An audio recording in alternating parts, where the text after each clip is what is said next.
बद्रीनाथ धाम की तीर्थ यात्रा के साथ ही चीन सीमा क्षेत्र में सेना की आवाजाही को सुगम करने के लिए बद्रीनाथ राष्ट्रीय राजमार्ग पर हेलंग मारवाड़ी बाईपास मोटर मार्ग का निर्माण कार्य किया जा रहा है।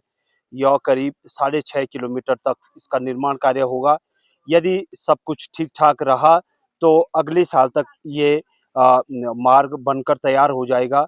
इसके बाद बद्रीनाथ धाम की तीर्थ यात्रा सुगम हो जाएगी। साथ ही बॉर्डर एरिया में सेना की आवाजाही के साथ ही सैन्य उपकरण पहुंचाना भी आसान हो जाएगा।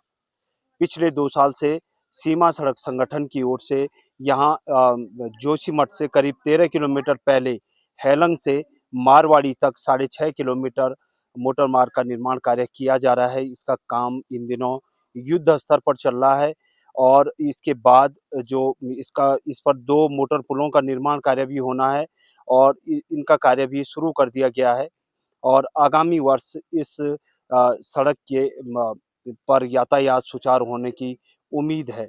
चमोली जिलाधिकारी का कहना है कि अगले साल तक यह हाईवे यह बनकर तैयार हो जाएगा। इसके बाद जो जोशीमठ से मारवाड़ी के बीच जो चारधाम यात्रा के दौरान जाम लगता था, इससे भी मुक्ति मिल जाएगी। इसके साथ ही स्थानीय लोगों के साथ ही चारधाम यात्रा पर पहुंचने वाले तीर्थ यात्रियों को भी आवाजाही में दिक्कतों का सामना नहीं करना पड़ेगा।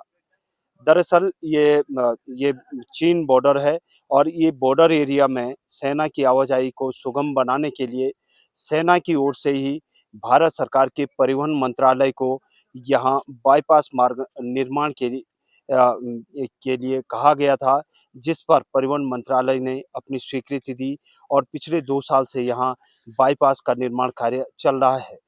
अभी तक 6.5 किलोमीटर में से करीब 5 किलोमीटर हाईवे का निर्माण कार्य पूर्ण हो गया है। हिल कटिंग काम पूर्ण हो गई है, जबकि शुरुआत के प्रथम चरण में डामरीकरण कार्य भी पूरा कर लिया गया है।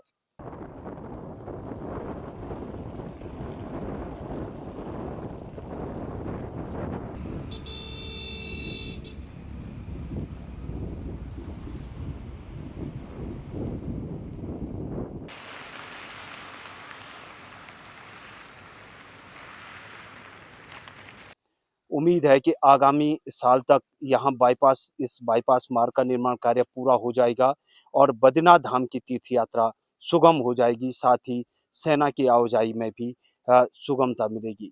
मैं प्रमोद सेमवाल, अमर उजाला के लिए, संवाद न्यूज एजेंसी, गोपेश्वर, चमोली से। अगर आप ये वीडियो YouTube पर देख रहे हैं तो हमारे चैनल को सब्सक्राइब कर बेल आइकन दबाएं और Facebook पर देख रहे हैं तो हमारे पेज को लाइक करें।